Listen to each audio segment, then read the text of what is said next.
Usianya 49 tahun 6 bulan. Anaknya 12 yang terlahir dan 1 dalam kandungan. Kalau lahir lagi nanti Januari kira-kira itu 13. 1-2 di Madinah, nomor 1 sudah menikah, punya anak 2. Jadi menantu 1, cucu 2. Cucunya Adam dan Hawa. Nah, 1 perempuan, 1 laki, 1 perempuan. Begitu kira-kira.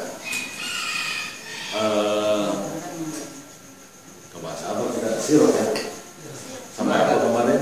Terakhir itu hingga turun surat An-Nasr.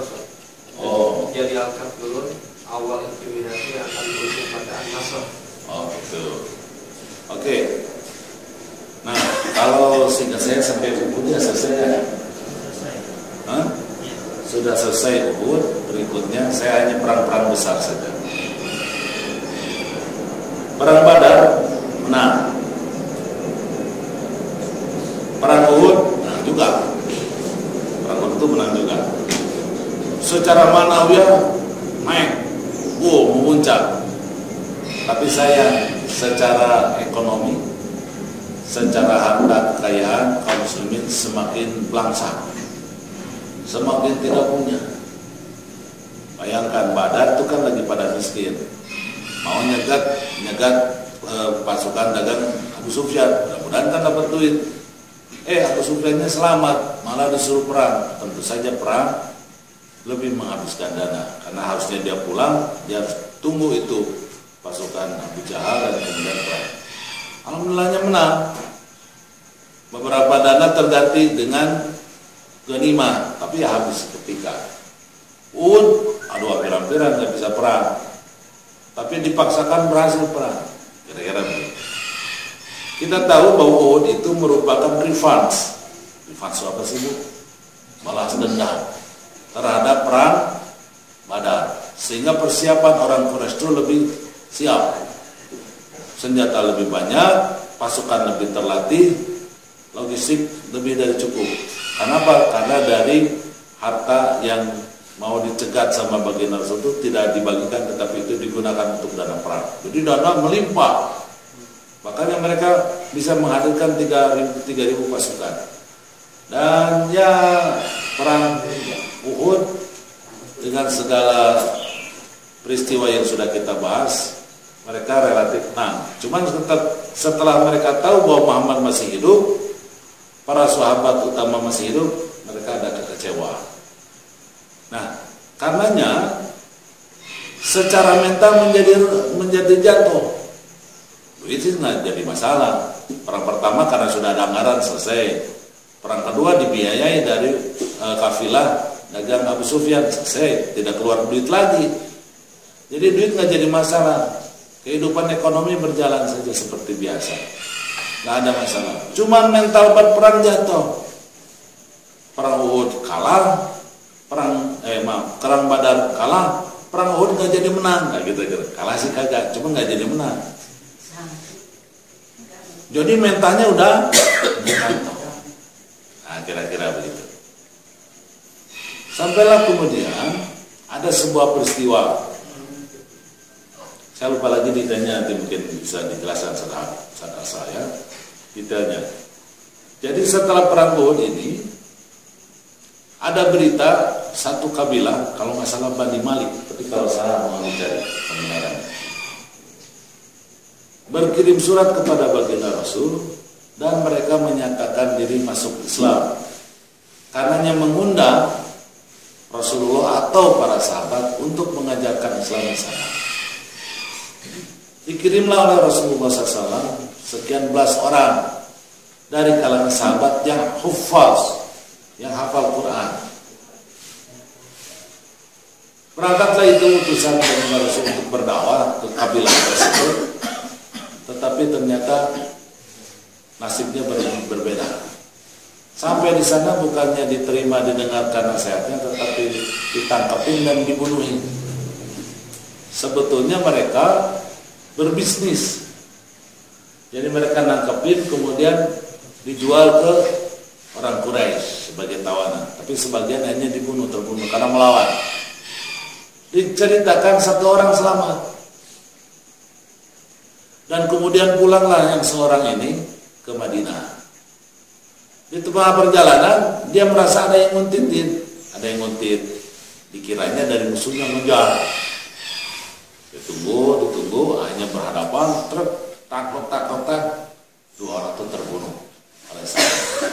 Pulang saja ke Madinah. Selidik ternyata yang nguntit itu bukan dari Bani Malik itu yang membantai sahabatnya yang lain. Ternyata dia dari sebuah kabilah yang terafiliasi secara politik dengan Madinah, walaupun musyrik. Jadi kabilah musyrik tapi berafiliasi, membuat halaf perjanjian dengan baginda Rasul. Tentu ini adalah kekeliruan. Tapi nyawa, makanya harus dibayar. Dibayarnya dengan apa? Dengan dia. Niatnya berapa? Mahal dia itu. Bisa kalau dirupiahkan bisa miliaran. Kalau zaman dulu dengan unta bisa 200 ekor unta. Mahal. Rasulullah punya uang nggak? Nggak punya. Makanya kemudian ia cari dana untuk membayar dia. Kepada siapa cari dananya? Kepada orang Madinah yang punya duit. Kira-kira siapa orang Madinah yang punya duit? Orang Yahudi. Maka datanglah dia ke Bani Nadir untuk membahas pembayaran diat kepada kabilah yang terikat perjanjian dengan Madinah atas kekeliruan sahabat tadi membunuh dua orang sana. Ternyata Bani Nadir ini berniat jahat, mau membunuh baginda Rasul. Jadi setelah tahu Muhammad mau datang di sebuah gang, itu dari atasnya sudah disiapkan batu besar untuk ditimpakan kepada Nabi Muhammad. Ya namanya juga Nabi. Innallaha ya'simuka minan nas. Osmah maksum diberitahu oleh Jibril, Muhammad jangan ke sana sudah mau siap dibunuh. Hanya tidak jadi. Diusutlah usaha percobaan pembunuhan terhadap baginda Rasul dan terbukti. Setelah terbukti maka tersangka ditahan atau dicegah.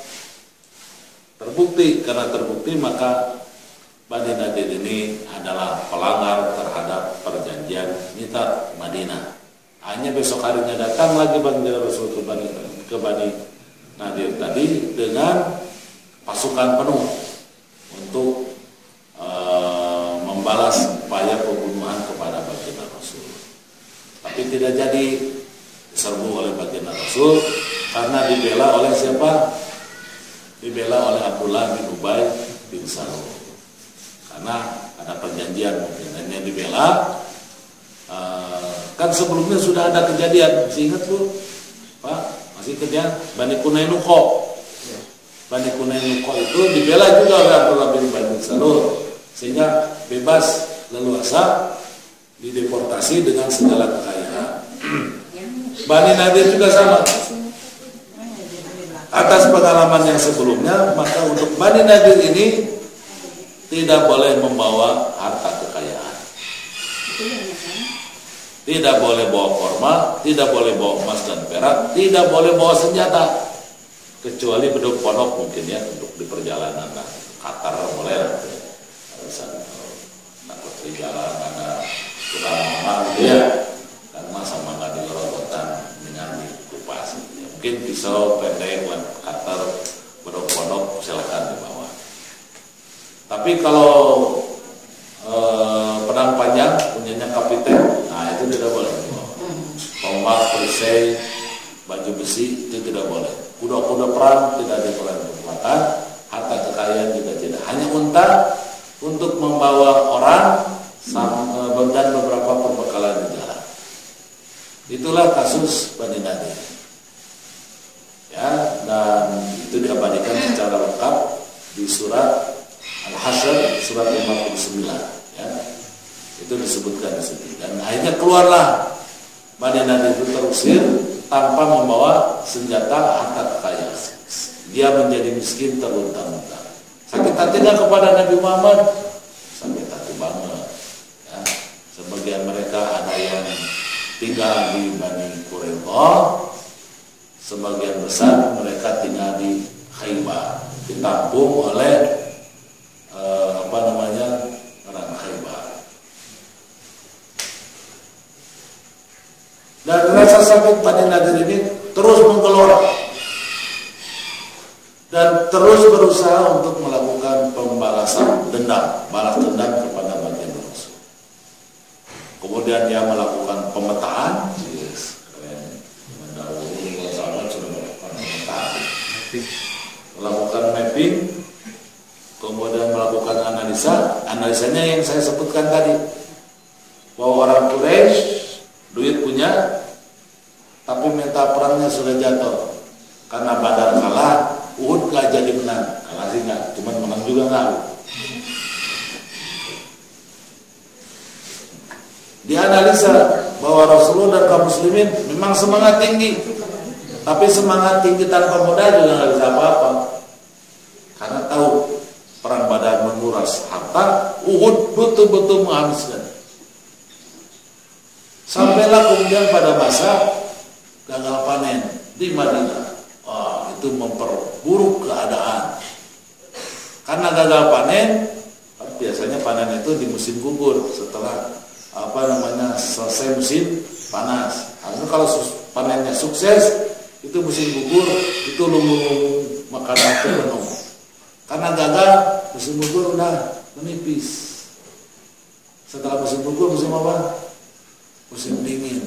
Ketika musim dingin, habis. Maka inilah yang kemudian dibaca oleh Bani Nadir. Maka sejak musim gugur, setelah tahu bahwa, karena kan pertanian itu salah satunya Bani Nadir udah nggak ada di situ, ya gimana mau panen di sana? Bani Nadir termasuk, katanya dia sebelum berangkat merusak kebunnya karena tidak rela kebunnya dipanen oleh kaum muslimin. Jadi dirusak pohonnya sehingga terjadi gagal panen. Dalam posisi yang seperti itulah maka kemudian ia merancang, tadi mapping, akhirnya merancang sebuah proyek penghancuran Muhammad dan kaum muslimin di Madinah. Sehingga dia dalam bahasa politik menjadi aktor intelektual. Dan ia merajut kekuatan-kekuatan yang benci kepada kaum muslimin. Siapa yang benci? Tentu paling benci adalah orang Quraisy. Walaupun semangat perangnya turun, tidur ketin, nggak mau, mentang perangnya udah turun. Kata orang Quraisy, kalau dikasih dananya sih kita siap perang. Kalau kagak ada dana, harus rogoh kocek sendiri. Oh enggak. Kata Bani Nadir, siap, kita siapkan dananya. Tapi pasukannya ini kurang, ini gimana? Kalau segini-gini juga kemarin juga nggak menang kita. Siap. Kata Bani Nadir, datangkan saja pasukan bayaran, kita bayar. Oke. Nah, hanya kemudian Quraisy menggalang kekuatan bersama Bani Ghatafan. Bani Ghatafan ini terkenal jago perang dan mereka adalah tentara bayaran. Jadi suka dibayar, suka dibon. Kalau mau pertandingan dibon, gitu ya. Dulu tuh Bang Asal begitu juga, main bolanya begitu. Nah, setia dengan klubnya dia. Kalau ada yang bayar yang lebih tinggi, biasanya main. Yang penting ini. Waktu dia main bola, nggak tahu sekarang nggak pekor kali sekarang. Nah, kemudian dia galang lagi internal di dalam, karena tadi saya katakan sebagian ada yang lari ke mana? Bani Quraidah. Bani Quraidah ini terus dibahas. Kan di Madinah itu ada 3 kabilah Yahudi. Ada Bani Quraidah, ada Bani Nadir, ada Bani Quraidah. Nah, yang paling dekat dan setia dengan Rasulullah itu Bani Quraidah. Yang 2 ini memang keterlaluan, baik itu Bani Quraidah, apalagi Bani Nadir. Terbukti dengan Bani Nadir, dia merencanakan pembunuhan kepada Rasul. Yang paling alim, paling pintar, paling soleh di antara 3 kabilah itu adalah Bani Quraidah. Mungkin kita kenal misalnya Abu Salam. Mungkin kita kenal sahabat namanya Abu Salam. Abu Salam itu asalnya Yahudi dan dia dari Bani Quraidah. banyak beberapa orang Bani Quraidah yang masuk Islam kepada baginda Rasul. Sehingga ketika terikat perjanjian, yang paling setia kepada Rasulullah adalah Bani Quraidah. Diprovokasi oleh Bani Nadir, terpecah. Jadi Bani Quraidah itu terpecah. Ada yang ingin tetap setia dengan baginda Rasul, ada yang mencoba mengkhianat kepada baginda Rasul, ngikutin proyek yang dibikin oleh Bani Nadir. Terjadi pertengkaran dan tentunya juga di dalam sirah dibahas panjang. Selain Bani Quraidah, yang digarap oleh Bani Nadir di Madinah adalah orang Arab. Ngakunya Muslim, tapi hatinya munafik, di bawah Abdullah bin Ubay bin Salul. Jadi di dalam ada Bani Quraidah dan orang munafik. Pasukan luar ada siapa tadi? Quraisy dan Bani Ghatafan. Dianya sendiri sebagai antar intelektual yang mengatur rencana, serta tambah Yahudi Khaybar sebagai penyandang dana. Maka direncanakanlah perang besar. Dan perang besar itu ditargetkan melumat habis Madinah, menggulung Madinah. Ditikam dari luar karena pasukannya Abu Sufyan itu jumlahnya 10.000. Dengan dana terbatas, dengan dana tidak terbatas, kaum muslimin dalam kondisi selemah-lemahnya karena sedang paceklik, musim dingin lagi, makanan nggak ada. Mau perang seperti Uhud nggak bisa. Tidak ada pilihan kecuali harus ada di dalam kota.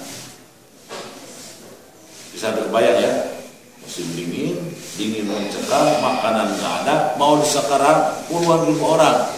Terbongkar bahwa terjadi pengkhianatan orang-orang munafik dan Bani Quraidah.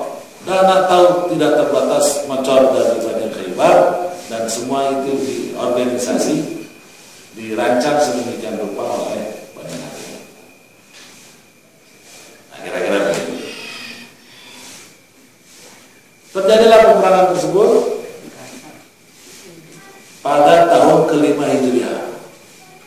Jadi 1 tahun setengah setelah perang Uhud, kalau persisnya. Karena perang Uhud itu kan tahun ke-3, bulan Syawal. Salah ini pada bulan Azab. Tapi kalau ditotalkan bedanya 1 tahun setengah. Ada namanya perang Azab. Tahunnya ke-5 betul. Kan 3 tambah 1,5 bisa sama dengan 5.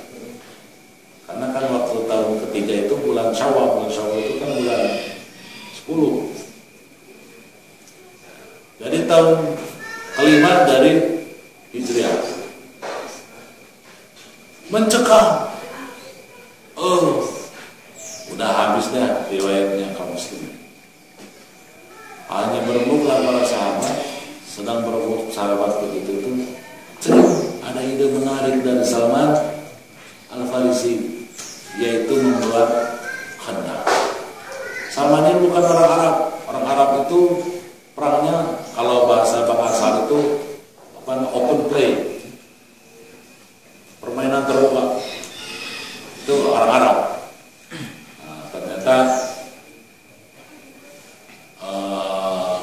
orang Persia nggak begitu, tidak ada permainan terbuka. Maka ada itulah menggali pari. Jangan dibayangkan pari itu mengelilingi Madinah, tidak. Hanya mungkin 1/5, 1/6, 1/7 dari lingkaran dari lingkaran kota Madinah.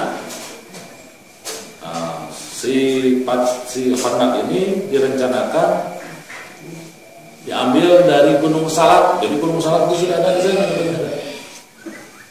Salak, ain pakai ain. Cuman kan di situ di kita kan ain suka jadi kafir, dakwah misalnya kan, maklumat padahal kan ma'lumat. Di Gunung Salak dan Gunung Saykhan itu ngerti kenapa dinamai Saykhan. Itu jaraknya kira-kira hanya 2 km. Ada antara ini, ada gunung, terus ada bukit, kemudian belakangnya kebun.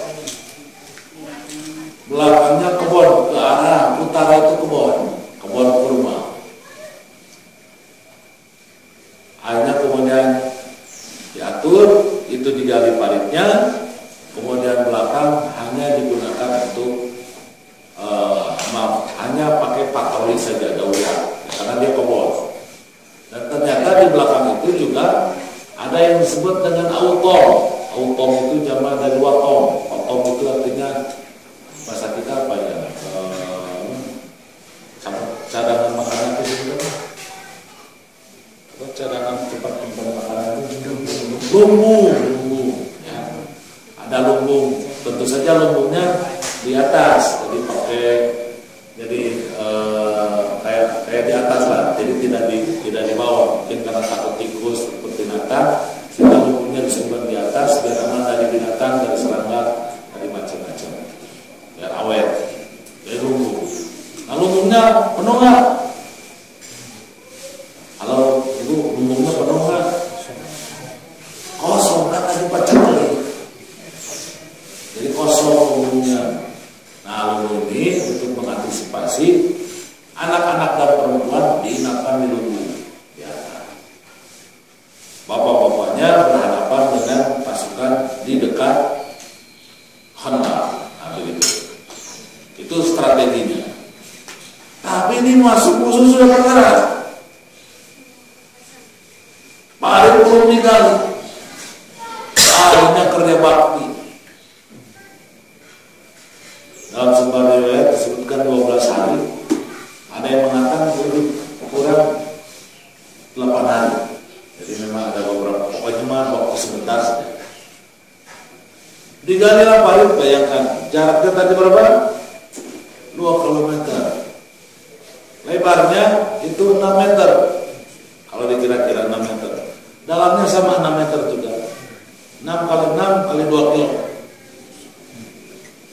Dengan alat modern sekarang, dengan bulldozer segala macam, itu 3 bulan. Ini 12 hari, kita ambil yang terpanjangnya, 12 hari harus tuntas. Makanya kerja baktinya juga 24 jam, siang dan malam. Diikuti kira-kira 200-an, karena walaupun masyarakat Madinah itu lumayan banyak, cuman kan sebagian munafik. Jadi di riwayat ada 200-300-an yang bekerja bakti. Orang munafik mah kagak ikut, banyak alasan encok lah, segala apa. Kerja bakti. Dan subhanallah selesai. Ya jangan dikira pas ya, pokoknya selesai lah ya. Ketika penggalian ini ada beberapa peristiwa. Saya sebutkan 2 saja, ada sekian peristiwa. Pertama, ada bom itu besar sekali. Sudah diapa-apain itu tidak uget-uget, tidak bergerak. Waktu besar sekali. Apa sama bagian Rasulullah? Hanya kemudian Rasulullah dipecahkan. Ceng, mulai retak. Waktu ceng itu ada percikan api. Kata beliau, sebentar lagi Persia dijatuhkan. Kedua, semakin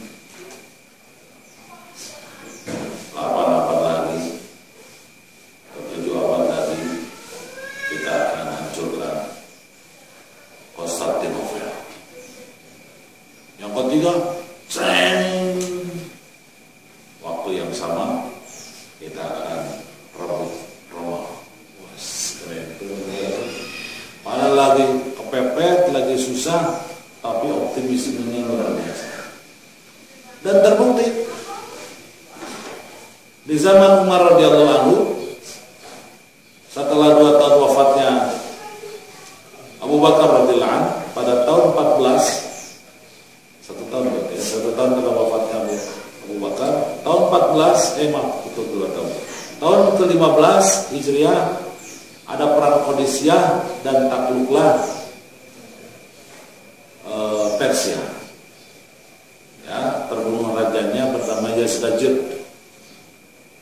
Ya, dikuasai abad ke-15. Dan kemudian pada tahun 1453 Hijriah berarti 7 abad lebih, 800 tahun berikutnya terbukalah apa? Konstantinopel. Siapa pembukanya? Bukan, sebetulnya pembuka pertamanya adalah Abu Ayyub Al-Ansari. Karena Abu Ayyub Al-Ansari itu sahabat yang dikubur jasadnya di Konstantinopel. Itu ceritanya herois. Ada ceritanya. Itu zaman sahabat. Jadi bayangin berabad-abad karena ada kuburan di situ. Kuburan itulah yang memotivasi semua kaum muslimin ini mengalahkannya. Tidak terkecuali Muhammad Al-Fatih, karena dia merasa malu. Masa katanya Abu Ayyub Al-Ansari dalam usia renta, jenazahnya aja nyampe, kita masih hidup kagak nyampe juga. Karena meninggalnya itu bukan di sana. Abu Ayyub itu meninggal di wilayah Turki, dan kemudian karena dia berwasiat, kuburkan aku di Konstantinopel. Dan dengan berbagai cara sangat rahasia, akhirnya berhasil dikuburkan di sana. Jadi jenazahnya aja sampai di situ, masa kita hidup kagak bisa? Itu salah satu motivasi yang kuat dari Muhammad Al-Fatih. Dan akhirnya tahun 1453 ya, akhirnya terbebas dari Konstantinopel. Tamat 700 tahun lagi berapa kira-kira? 2000 sekitar 2100 sekian. Iya, 2145. Dan itu sebentar lagi Romawi. Kenangannya masih kumuran nggak Bang sekarang? Masih kumuran nggak? Kira-kira 2100. Ya percepat aja ya. Percepat aja. Karena Turki tahun 2023 itu insya Allah terlepas dari sudah selesai perjanjian. Karena sebelum jatuh pada tahun 2024 itu, pada tahun 1923 kan 1924 kan jatuhnya, pada 1923 itu sudah ada perjanjian dengan Eropa. Perjanjiannya Turki tidak boleh mengembangkan sumber daya alam, Turki tidak boleh mengembangkan industri, kecuali, jadi sampai hari ini kita tidak pernah melihat produk elektronik, produk mobil, otomotif bermerek Turki, nggak ada. Karena itu terikat perjanjian. Walaupun realita hari ini manufaktur mobil terbesar di dunia ada di Turki. Gak usah katanya nggak bisa, ya. Tapi mereknya merek Eropa. Dan karena perjanjian itu tidak ada Mercedes-Benz made in Turki, nggak ada. Tetapi made in Germany. Padahal dibuatnya di mana? Tidak ada Fiat made in Italy. Kenapa? Karena perjanjian itu. Jadi yang saya tahu itu ada 9 merek mobil dunia itu dibuat di Turki. Sekarang lagi dijajaki merek-merek Korea, ya. Toyota baru assembly. Korea sedang menjajaki ada produksi mobil di Turki, ya, mungkin Hyundai, ya. Tapi merek Eropa yang besar semuanya sudah di Turki. Mercedes, BMW, VW, Fiat, Peugeot, kemudian yang Swedia itu Volvo, ya, itu sudah dibuat di Turki. Ada 9 merek saya kurang hafal, ya, Alfa Romeo atau apa segala macam. Beberapa merek sudah dibuat di Turki. Dan terbesar di dunia hari ini. Tetapi tidak boleh dikasih nama made in Turki. Nah, tahun 2023 nanti selesai, maka Turki bisa mengembangkan sumber daya alamnya dan bisa mengembangkan industrinya dengan mereknya. Yang ada sekarang mungkin militer, karena militer kan sifatnya internal, bikin helikopter, bikin apa, bikin tank baja dan sebagainya. Tapi itu kan internal, tidak diekspor. Itulah realitanya. Jadi insya Allah janji Rasulullah di perang mana tadi, di perang Khandaq tadi, mudah-mudahan bisa terwujud. Apalagi Syekh Ahmad Yasin memperkirakan Israel itu kekuatannya 70 tahun. Kalau 70 tahun dari 48 berapa tuh? Sudah 68 tahun, 2 tahun lagi. Menurut Syekh Ahmad Yasin. di 2018. Dan indikasinya kelihatannya sudah mulai. Karena sudah 3-4 hari ini ada kebakaran hutan dan masuk kota. Sudah masuk di Haifa dan membakar rumah amunisi di Haifa dan terjadi ledakan besar. Ada sudah 3 kali ledakan. Hari kemarin ada 3 ledakan. Mudah-mudahan Allah membakar orang-orang Israel di dunia dan membakarnya kelak di akhirat. Amin. Jadi indikasi Israel hancur menurut perhitungan Syekh Ahmad Yasin itu 70 tahun. Kalau 70 tahun berarti 2018. Walaupun ada syekh-syekh yang lain yang berpendapat agak mirip tapi lebih panjang. Ada di angka di 224, ada di angka di 200, paling tinggi itu 230. Dan indikasinya sudah ada. 2020 paling 2200 mah. 2024 sama 2030. 2030 saja ya. 2024 2030 itu ramalan para ulama Palestina. Yang paling cepat ramalannya adalah Syekh Ahmad Yasin 2014 ya, lupa lagi beberapa nama. Dan ini sudah dekat dan ditandai dengan Gaza. Setelah pemilu 2006, akan 2006 itu ada pemilu.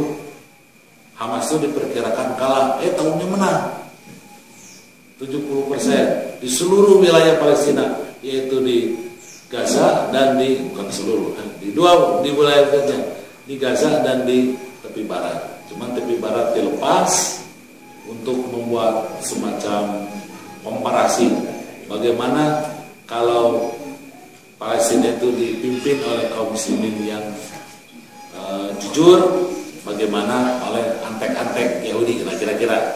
Dan dunia hanya terbelalak melihat perbedaan yang sangat nyata ketika kaum muslimin yang jujur memimpin Gaza. Dan bukan hanya kepemimpinan mempertahankan Gaza saja, tetapi sekian kali perang, 2 kali ya, paling besar 2 kali, 2008 sama 2014, Israel gagal masuk Gaza dan tidak menguasainya. Dan perlu kita ketahui, Gaza ke Yerusalem jaraknya 60 km dari Bandung. Ya, Garut Bandung. Jakarta Bogor. Kalau Depok Bogor 30-an. Jakartanya juga dari sana dari Bogor. Bukan dari mana, tapi dari Bogor. Nah, jadi dekatlah kira-kira, gampang. Artinya kemudian militernya juga kuat, Izzuddin Al-Qassam juga sudah kuat, siap tempur. Dan orang Israel penduduknya semakin berkurang, ditambah sekarang kebakaran. Ini menunjukkan bahwa memang ramalan Rasulullah menghancurkan Romawi itu sudah dekat. Ditambah Amerika sekarang yang menang bukan Hillary Clinton. Memang sedih kaum muslimin dengan kemenangan Donald Trump, tetapi menurut saya kemenangan Donald Trump itu mempercepat kemenangan Islam. Kenapa? Karena diperkirakan Donald Trump menang, dia tidak akan peduli dengan Eropa. Dan ini ancaman kepada orang Yahudi, karena orang Yahudi juga nangis dengan kemenangan Donald Trump. Jadi kalau Eropa tidak dipegang oleh Amerika, kemudian Donald Trump tidak peduli dengan Israel, wah, amin kondisinya akan mempercepat kemenangan. Belum lagi kan pengungsian kaum muslimin dari Timur Tengah, dari Afrika Utara, dari Afrika Utara itu dari Afrika Utara, termasuk dari Libya, dari Maroko sedikit, yang banyak itu dari Aljazair dan Tunis. Itu yang lebih banyak. Belum lagi Afrika Utara hitam kayak Senegal dan lain sebagainya. Dan itu negara-negara wilayah-wilayah Muslim. Dan itu masuk ke Eropa. Dan Somalia juga walaupun agak tengah itu sudah masuk ke Eropa sudah dari tahun 80-an. Sehingga dengan demikian sebetulnya Eropa itu dalam ancaman. Dan ini persiapan apa yang diramalkan oleh Rasulullah kapan? Di perang Khandaq. Ya, ini harus kemudian kita pahami.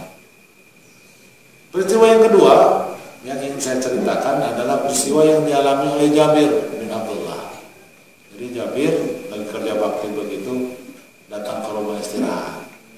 Karena rumahnya kebetulan agak dekat dengan lokasi pembuatan parit. Terus nanya sama istrinya,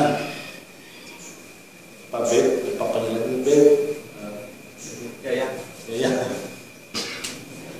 ini gimana nih? Ada makanan? Ada, kebetulan katanya ada kambing. Ya, kambingnya itu ini Sanarman dari Cipeje.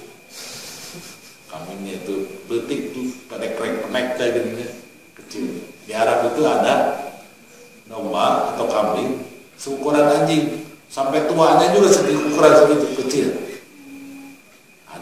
Ini ada domba kecil, kambing kecil. Bukan, sampai tuanya aja ukuran dan sampai kalau ukur nggak disembelih, ya segitu aja ukuran. Ya. Terus ada adonan roti lah setiap. Lumayan kata dia. Ini cukup berapa orang? 4 orang. Ya, kan orang Arab makan kambingnya banyak, jadi segitu 4 orang. Kalau kita ayam aja satu ber-10 ya. Ini satu kambing ber-4. Itu dia ber-4. Kalau begitu kita undang aja baginda Rasul. Oh silakan. Dipasaklah dia makanan. Setelah itu dengan gembira datanglah Jabir kepada baginda Rasul. Tentu saja harus bojong ya. Apa harus bojong bahasa Indonesia? Bisik-bisik baginda Rasul. Kalau berkenan datanglah ke rumahku. Kita makan yuk. Emang cukup berapa orang kan lagi pecah lagi begini?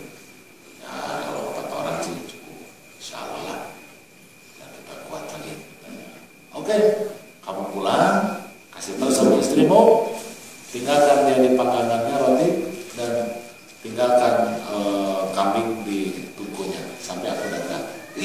Yes, terima kasih benar. Dengan bergembira, wajah berbinar-binar karena dia akan didatangi siapa? Baginda Rasul. Baru 3 langkah dari baginda Rasul menuju rumahnya, Rasulullah berteriak, "Woi, para sahabat! Saudara Jabir bin Abdullah mengundang kita makan. Ayo kita makan." Yang tadinya gembira langsung begini Bu. Yang tadinya gembira langsung pucat pasi. Yang tadinya cuma jalan kaki berlari dia ke rumahnya. Hari wus-wus kata orang Jawa Barat. Apa sih hari wus-wus itu misalnya? Celaka katanya. Ini seluruh sahabat diundang baginda Rasul sekarang ke sini. Sementara kita makanan cuma cukup 4 orang. Aduh celaka. Wah, pokoknya bingungnya 2 orang stres. Dan kemudian akhirnya datanglah seluruh sahabat di depan rumah Jabir semakin stres. Jabir, sudah amanat lu untuk istrimu sudah kau tunaikan. Oh iya sudah dibilang sudah. Ya sudah. Di mana tungkunya? Di mana panggangannya? Diambil rotinya. Ambil kambingnya dibagi satu orang. Terus dengan pakai jumbo, bukan pahe, pakai jumbo. Semuanya makan tanpa kecuali. Rasulullah juga makan, istri Jabir juga makan, Jabirnya juga makan. Semuanya tanpa kecuali, ratusan orang makan. Kekenyangan semuanya, alhamdulillah. Pas lihat tungkunya, kambingnya nggak berubah. Pas lihat panggangan rotinya nggak berubah dari semua. Dan ini tentu adalah mukjizat. Kalau sudah bicara mukjizat, bahwa itu sudah indikasi awal kemenangan. Ya, kalau kita membaca sirah ya, kalau ketika itu ya enggak juga gitu. Cuman kalau kita membacanya ini merupakan keridhaan Allah, sehingga mereka berperang itu tidak lapar-lapar amat karena sedang bekerja. Dan akhirnya kemudian selesai perang itu dan pasukan Quraisy mendekat dan mereka tidak ada yang alih-alih, tidak istirahat, langsung menyerbu ke Madinah.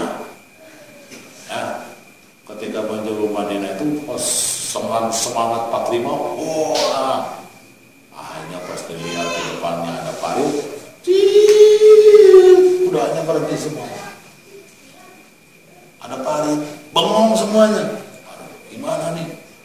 Padahal di ketika itu ada orang-orang Quraisy yang sangat dendam kepada baginda Rasul, sangat dendam kepada kaum muslimin. Wah, kecewa berat.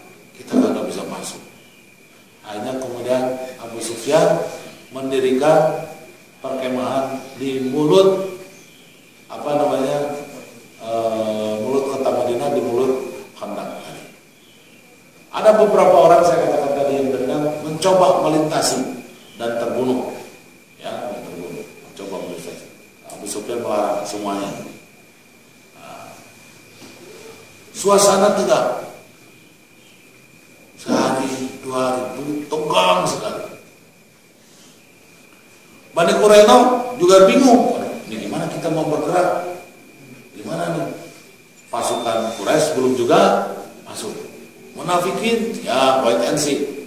Kalau mau gimana angin ya? Kalau angin ke barat ikut ke barat, angin ke timur ikut ke timur. Dia menunggu angin aja. Buat dia relax saja. Orang munafik itu nunggu angin aja. Bani Quraidah, beberapa orang yang hardline-nya gitu, yang garis kerasnya, karena saya katakan mayoritas Bani Quraidah itu sebetulnya lebih setia kepada baginda Rasul. Tetapi ada beberapa gelintir orang yang benci kepada baginda Rasul, benci kepada Islam. Mereka mencoba melakukan aksi, yaitu apa caranya? Membunuh anak-anak dan perempuan. Di mana tadi? Di lumbung-lumbung di belakang. Cuma namanya Yahudi, pengecut. Jadi dia tidak mau masuk, itu naik semuanya kemudian pakai. Tapi ada advance dulu. Jadi seorang diutus naik ke atas. Nanti kalau kata yang udah naik aman, ayo kita bantai, nah, kira-kira begitu. Naik aja seorang. Tidak ada laki-laki di atas, semuanya perempuan. Tetapi di pintu masuk itu ada yang nungguin seorang sahabiah. Siapa namanya? Sofia binti Al-Muttalib, bibinya baginda Rasul. Pegang halu, itu halu itu yang punya susah. Yang nunggu padi itu apa? Apa namanya? Ya halu. Di Bandung Barat ada namanya Gunung Halu. Negara itu dia. Dikebor aja sama halu, jebol, langsung mati. Kemudian diambil belati, digorok itu lehernya, kemudian kepalanya digelutukkan ke bawah, digelindingin ke bawah. Dilihat sama orang-orang Yahudi Quraidah, wah, disimpulkan bahwa di atas ada laki-laki. Jangan lari. Itulah pula siapa namanya? Sofia binti Abdul Muttalib, bibinya baginda Rasul. Subhanallah. Luar biasa jasanya menyelamatkan nyawa perempuan dan anak-anak se-Madinah yang mengungsi di lumbung-lumbung tadi.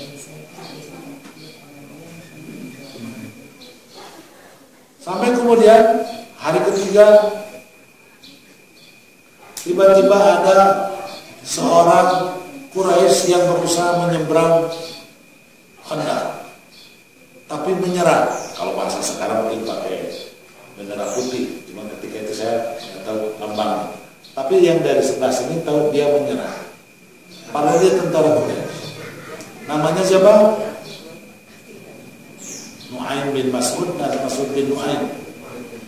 Nu'aim bin Mas'ud. Saya suruh kembali ke itu. Nu'aim bin Mas'ud. Dia itu adalah orang Quraisy dari sejak lama ingin masuk Islam. Tapi dia terikat halal dengan beberapa kabilah, termasuk juga hutang, sehingga dia tidak bisa lepas dari Quraisy. Dan dia punya sebuah keahlian yaitu berperang, sehingga dia termasuk kepala regu. Tapi sebetulnya dia dari awal mau hijrah, tapi karena dia terikat hutang halal, sehingga dia tidak berdaya di bawah kekuasaan orang Quraisy. Dan dia menjadi, karena punya keahlian berperang, dia kepala regu. Jadi dia tentara Quraisy. Tapi menyerah, diterima oleh baginda Rasul, mengucapkan 2 kalimat syahadat. Mohon maaf baru bisa sekarang. Kemudian kata beliau kepada baginda Rasul, ya Rasulullah, apa yang harus aku lakukan dengan keislamanku ini? Kata Rasulullah, alhamdulillah wal hid'ah. Pertempuran itu adalah tipu muslihat. Pertempuran itu strategi. Sudah, kamu tutup keislamanmu. Kamu datang saja sekarang ke Bani Quraidah dan pecah antara Bani Quraidah dan Quraisy. Siap buat musuh. Kemudian dia datang ke Bani Quraidah, mengatasnamakan sebagai utusan Quraisy. Hai Bani Quraidah, kalian ini Yahudi. Quraisy itu orang Arab. Sejarah Arab sama Yahudi dari dulu juga orang Arab mah kagak percaya sama orang Yahudi. Maksud kamu apa? Maksud saya, orang Quraisy itu tidak merasa terikat perjanjian denganmu karena kalian itu pasti berkhianat. Tampilannya sembarangan. Wah, bahasa saya udah sembarangan aja. Kita ini orang yang komitmen, bukan penuh ketakutan. Dan kalau pecah kan dia takut kan?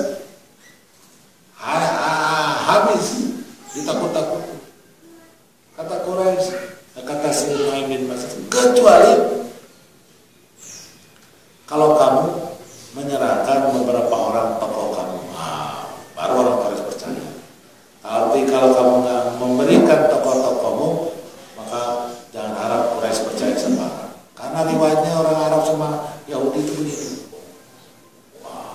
Lisan, tingkat tinggi, level tinggi, kegelisahan level tinggi, galau tingkat atas. Akhirnya kemudian dia turun lagi masuk lagi ke Quraisy. Aku berhasil menyelinap ke Madinah dan aku selamat masuk ke Bani Quraidah. Ternyata mereka memang tidak setia dengan kita. Mereka merencanakan pengkhianatan, mereka lebih nyaman membuat perjanjian dengan Muhammad daripada kita.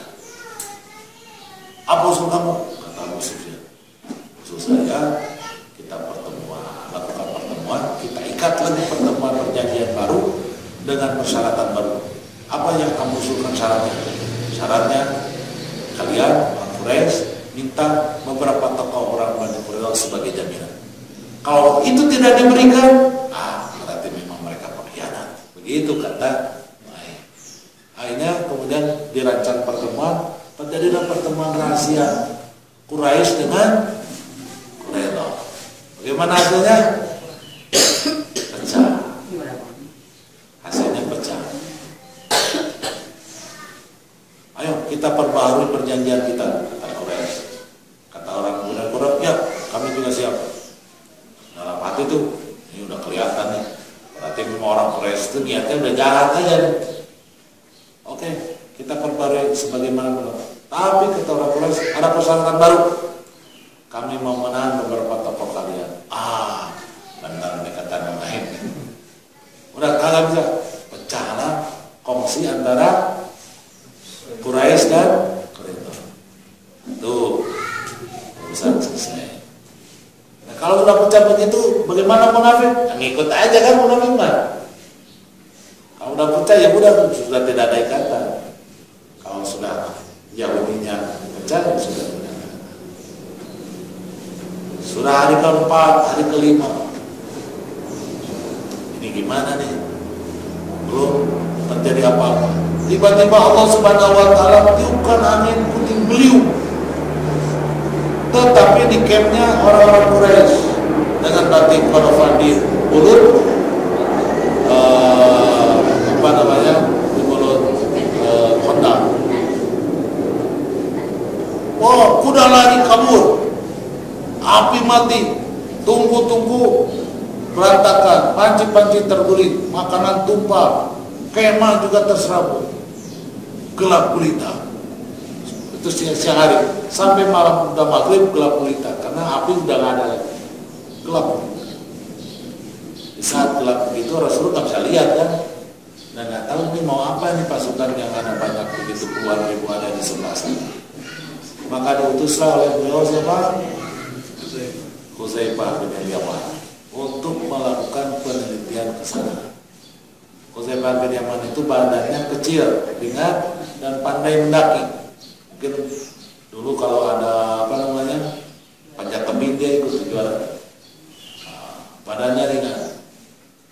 Karena mau melakukan penyusupan, dia tidak boleh bawa mantel karena tentu susah naik. Jadi dia pakai baju tipis saja.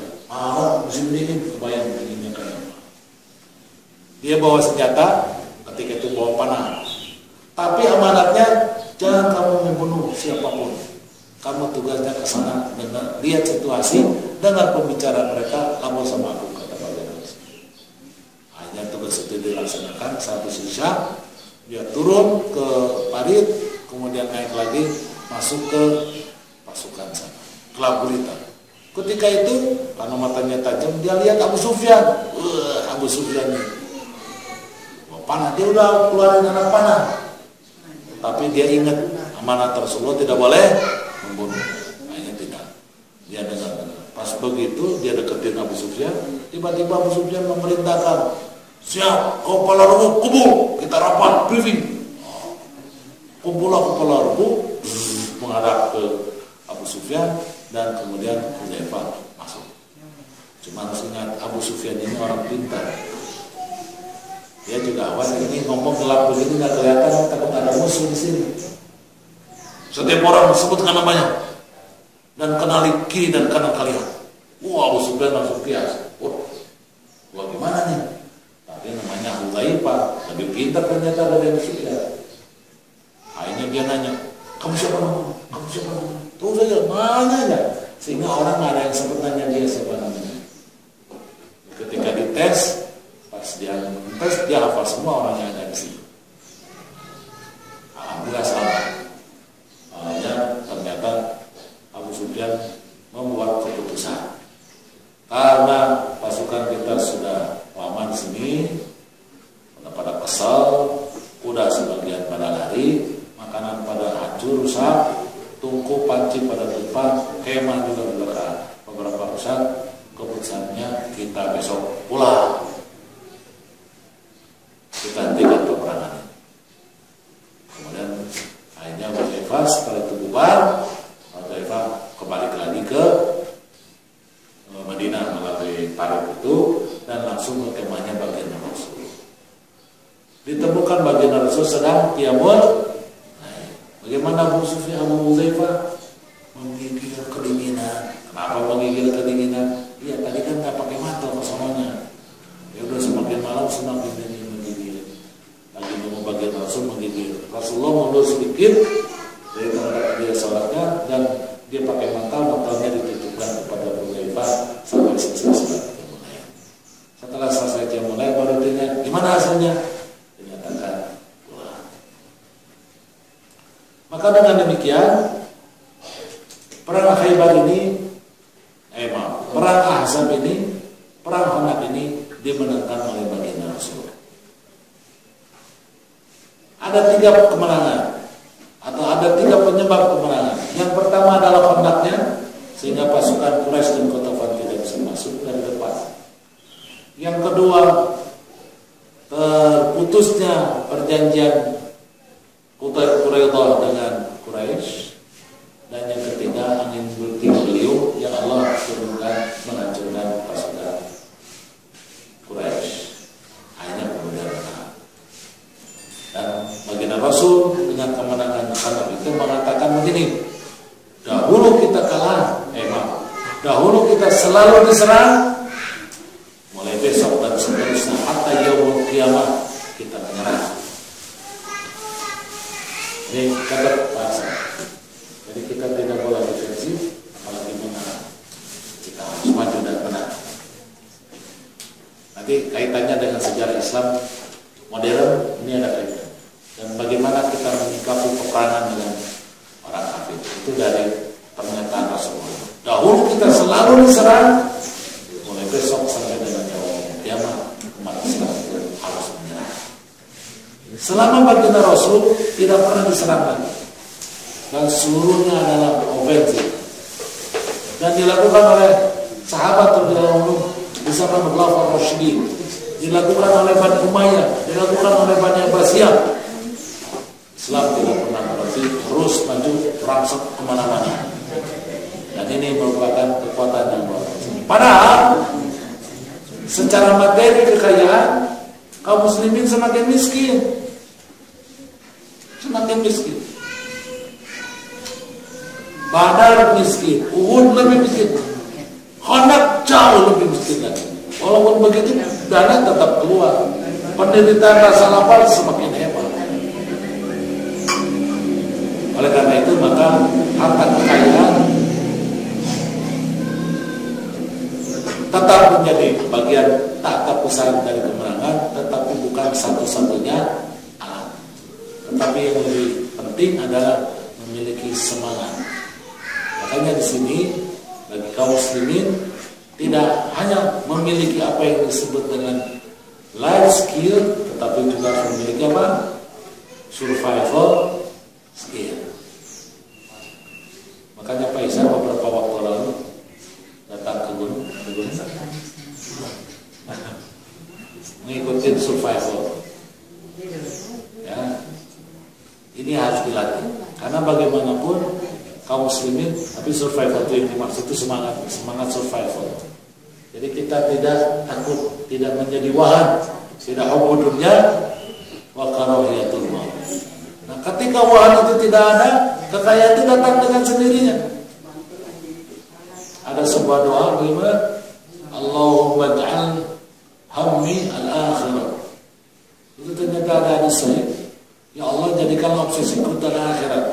Itu ternyata ada hadis sahih. Sesiapa yang tidur wahamu fil akhirat dan obsesinya adalah akhirat, maka Allah cukupkan dunia baginya. Itu hadis sahih. Dan inilah yang harus dilakukan oleh kaum muslimin. Menghadapi kondisi apapun adalah seperti itu.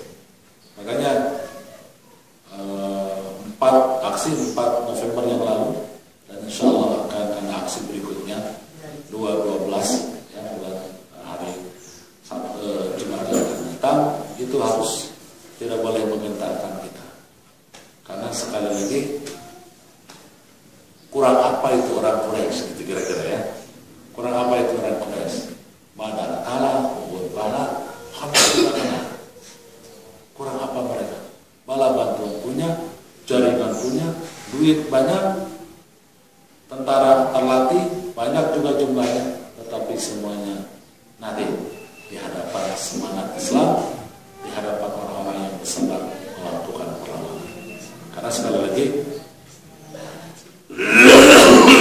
melawan adalah hal yang diperintahkan oleh baginda Rasul setelah kemenangan Khandaq. Jadi rumusnya dalam Islam itu, perjuangan itu tidak ada istilahnya berdiam diri, nggak ada. Oh enggak, kita berdiam diri, kita benahi dulu, nggak ada. Pemenahan sambil jalan. Kalau bicara tentang pemenahan kan atau pemenahan dulu. Karena lawan nggak bisa begitu. Justru ketika kita lengah, ketika kita berbenah, maka lawan semakin jahat. Ini harus kemudian diperhatikan dengan sebaik. Jadi ada emosinya akhirnya. Cukup sampai di sini karena ternyata sudah jam 6:19. Nanti kita akan bahas di pertemuan yang akan datang apa saja yang dilakukan oleh baginda Rasul selepas perang Ahzab. Ya. Sekian, terima kasih. Assalamualaikum